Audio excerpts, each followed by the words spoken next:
ClickFunnels went from 0 to getting offered $1 billion, 0 to $1 billion in 6 years. And I don't know if I'll get to $1 billion in 6 years, but I'm pretty confident I can get to 250, 300. Yeah. Iman Ghadzhi has talked a really big game about his software company, Agenciflow. And it has already been appraised between $12 to $15 million by some VCs. We've also had a very, very low 8-figure offer on it. But I can't really seem to find many real customer reviews online, and these YouTube comments seem to show that this software is not actually that good. So today, we're gonna figure out if it lives up to the hype. So once you create your account, you're going to see this flow. And when you click in, you've got this brief that tells you a little bit about what's going on, an example of what the chat looks like. And then you can go to tasks and then docs. This is where they give you an overview of the entire software. And each one of these videos can be found on the Iman Ghadzhi extended channel. And it's pretty much just Iman introducing it. And then it cuts to Pierre, who shows you how to use that part of the software. I would say these videos are pretty solid, honestly, except they apparently didn't have the money to invest in a video editor. So you have to listen to Pierre say the word probably 50 times every single video.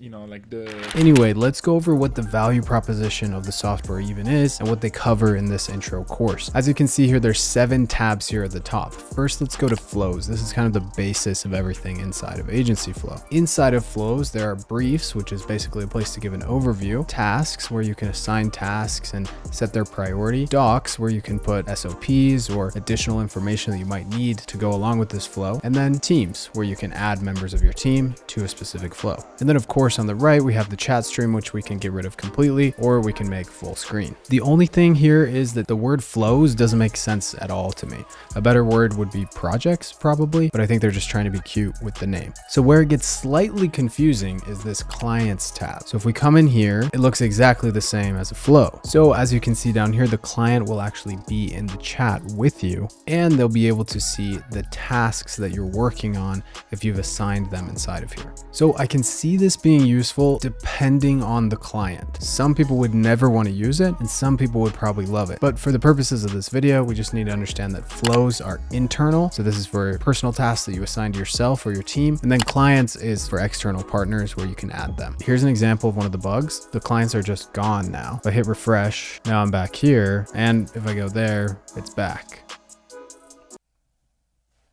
Next up, we have chat and tasks. These are basically just consolidated streams of both of those things. So you can see all your client chats and chats about individual flows in one spot, and all of the tasks assigned to your user in one spot. This is another spot that has a little bit of issues when it comes to glitches. So when I came to here the first time, it didn't actually show anything on the task, even though I had tasks assigned to me. All right, so that brings me to boards. This is an interesting attempt to put Kanban boards inside of flows and clients. So if you come here to create board, you can select whether it's assigned to a flow or a client, or it's just standalone inside of the boards. And then you'd be able to toggle between them here. So if I come back to the flow here, you can see it's inside boards, and then I can set different stages of a project being finished. A really big flaw I see here is that this doesn't integrate with anything else when it comes to tasks. So it's like, do you want to use boards, or do you want to use tasks or docs? Like, I can't connect them together except inside of this flow, and I just have to come in here and like put all of the info in here. So it just seems a little bit disjointed. And then lastly, invoices. In the onboarding videos, they make a huge deal about being able to auto bill your clients, which you can do in literally any invoicing software, but it's nice to have it integrated here with all of your clients. You can see a summary of everyone that you've billed, subscriptions, clients listed here, reports. Obviously I don't have any data in here, and then settings when it comes to the invoices, taxes, etc. As of now, Stripe is the only payment processor that they integrate with, or as this very helpful help doc says,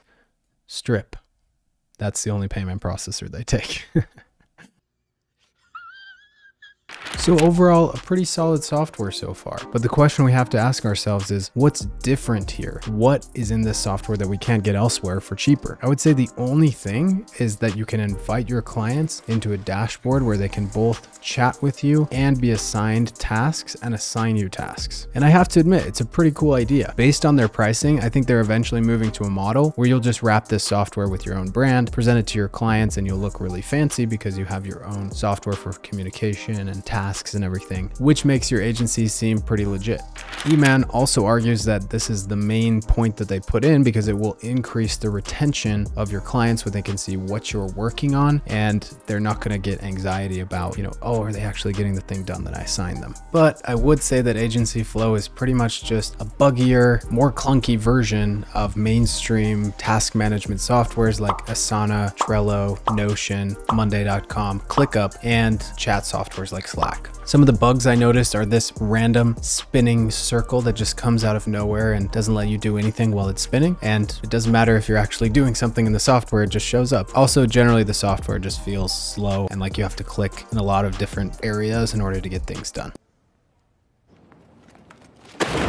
So when it comes to deciding whether or not to drop 95 perfectly good dollars every single month on this software when you have 3 team members or less and less than 10 clients, these are the things you need to consider. Number 1, you do need a way to communicate with your clients. As someone that's run an agency for 4 years, I can tell you that getting clients to complete tasks is like pulling teeth. Adding a software like Agenciflow seems like a good idea on the surface, but I really think it's just going to create more friction for your clients to actually see what's assigned to them. I could be wrong, but I do not see clients logging into a brand new software and just ticking off all of the boxes that they were assigned. What I know I'm not wrong on is even if they were assigned them in Agenciflow, you're going to need to follow up with them, and that's going to be through phone, text, and email anyway, so why not just assign it to them there in the first place? And when it comes to the transparency side of things, I agree that this is super important. However, are clients really going to go into the software, assign you the tasks, and watch for when they're completed there? Or are they just going to send you stream of consciousness emails at 2 a.m. asking you about everything that needs to be done? Probably the latter, even if you have a really cool software. I hate to break it to you. So at the end of the day, I would say probably about 20% of clients will look at something like this and monitor it, and it will help them. But those are the clients who you're going to be in close contact with anyway. You could just reach out to them every week with an email and say, hey, this is what we completed,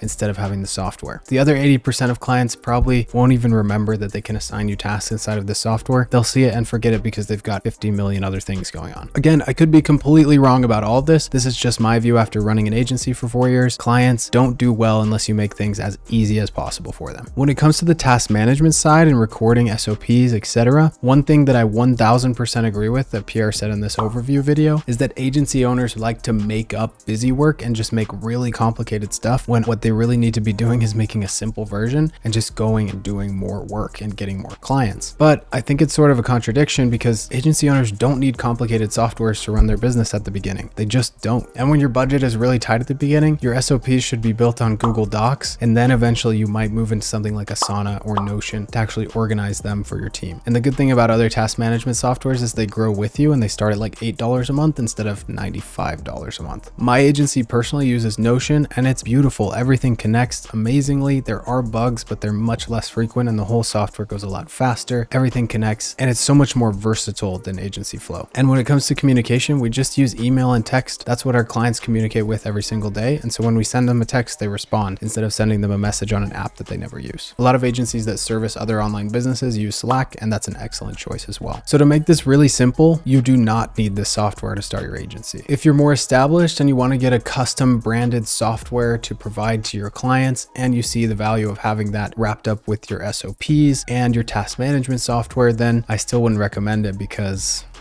well, performance issues, it's not uncommon. 1 out of 5. At the end of the day, no hate. Who knows where they'll take Agenciflow in the future. I just don't think it's that good right now, and everything else is cheaper and better. If you enjoyed this video, you'll probably enjoy this one where I review another agency software called Go High Level that's getting a lot of hype right now. So check that one out.